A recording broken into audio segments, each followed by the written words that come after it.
Hi guys, and welcome to the third lecture for Chapter 1. Today we'll be going over natural resources. Now, natural resources can be thought of as materials or substances from minerals, forests, water, fertile land, basically any resource that occurs in nature and can be used for economic gain. And these resources are natural in that they are naturally occurring in the environment or in the earth. They don't exist without, or they exist without any sort of action by humans. If there was a synthetic resource, by contrast, that would be a resource that is manufactured in some sense by humans. Natural resources are not manufactured by humans. They're readily available in the earth and environment around us. Now, there are two basic types of natural resources. The first are non-renewable resources, and the second are renewable. And there are some caveats involving each, so we're going to dive into some of the details surrounding each type. Now, the first type of natural resource that we're going to talk about are non-renewable resources. When you think non-renewable, I want you to think non-replaceable. So non-renewable resources cannot be replaced. We have a finite amount of each of these natural resources, and once they are completely used up or depleted, we cannot get them back. So these are going to be very finite in their availability and their capacity to be used. Examples of non-renewable natural resources are things like different types of minerals, any sort of metal or rock, for example, any sort of fossil fuel, so oil, natural gas, coal, or any other sort of fossil fuel that we have in the ground. Those are also non-renewable resources. Finally, any sort of precious metal or any gemstones, these are also going to be things that cannot be replaced once they have been completely used up. So there are ways to extend the supply of non-renewable natural resources. We can do things like recycling, for example, or we can lower our current rates of consumption to sort of conserve our available resources. However, once they are completely depleted, we can no longer replace them or use them in any sort of capacity. So next we're going to be talking about our renewable resources, and in contrast to non-renewable resources, when you think renewable resources, what I want you to think is replaceable. We can replace the resources that we use up if the resource is a renewable resource. However, there are two different types of renewable resources, and we need to be able to distinguish between the two. There are things such as exhaustible renewable resources and inexhaustible renewable resources. The first of which we're going to go over right now. We're going to just touch quickly on exhaustible renewable resources. And these are resources which they are replaceable. However, if we use all of them up, and if they're not rationed out correctly, we can completely exhaust them. We can completely use them up if we aren't careful. Basically what happens is that these resources replenish themselves on a certain rate, right? Per unit time, they will be able to replenish themselves.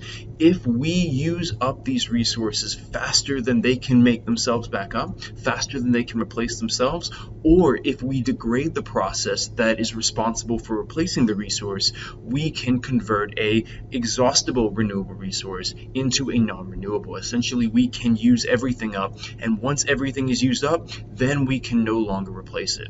For example, clean water.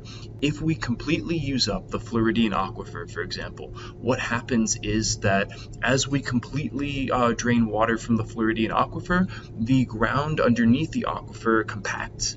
And so because basically when the water is no longer in the pore spaces underneath us, the ground sinks under its own weight, and so water can't get back into it. So as a result, if we completely use up an aquifer, the aquifer loses its capacity to regenerate water in the first place, and we have converted a renewable resource into a non-renewable resource. So this resource was originally exhaustible, and now it is completely used up. Similarly, wood is another great example. If we cut down every single tree on the planet, there will be no trees to make new wood.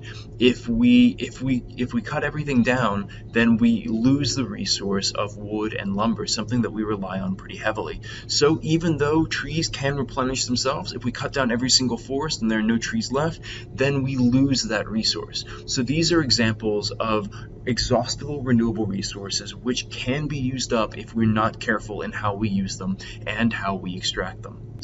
And now contrast that with something called inexhaustible renewable resources.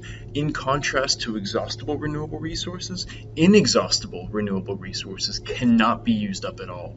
We can extract them or we can utilize them as fast as we want, and we will never run out of these resources. Usually this has to do with energy, particularly renewable energy resources that come from the sun. Usually things such as solar energy, wind energy, hydroelectric energy, all of these are powered indirectly by the sun or directly by the sun. For example, solar energy is solar heat and solar radiation. Wind is indirectly caused from disproportionate heating around the Earth.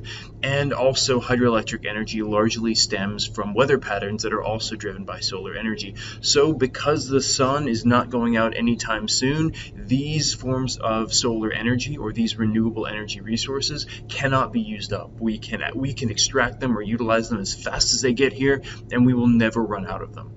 And in addition to the energy that is coming from the sun, geothermal energy is also considered an inexhaustible renewable resource. Geothermal energy is does not directly come from the sun or indirectly come from the sun. It is powered through radioactive elements within the Earth's core. However, the Earth's geothermal energy is also not going away anytime soon. It will probably persist for millions and millions more years. So these are all forms of inexhaustible renewable resources. So when you get a question, or if you get a question about renewable resources, and specifically about inexhaustible and exhaustible renewable resources, typically if the question or the example is going to come from energy, the energy sources are usually going to be inexhaustible renewable resources. However, if the renewable resource in question is a material like wood or clean air or fresh water, these are usually going to be exhaustible renewable resources. They can replenish themselves, but they do so at a certain rate, and that rate can be overrode if we use up the resource too quickly. And we've been sort of talking about these types of resources, inexhaustible renewable, exhaustible renewable, and non-renewable resources, as if they were some kind of discrete type of category. In reality, there's a continuum.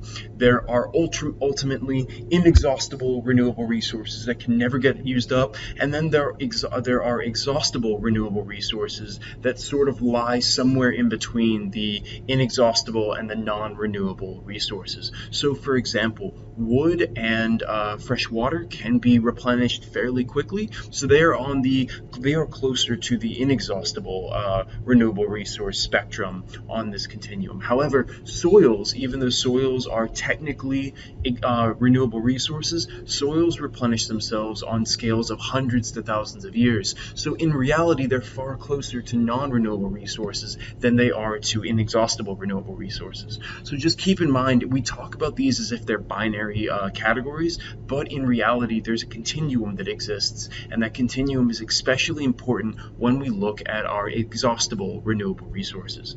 Okay, so that is everything that we have today for renewable resources. I hope you guys enjoyed it.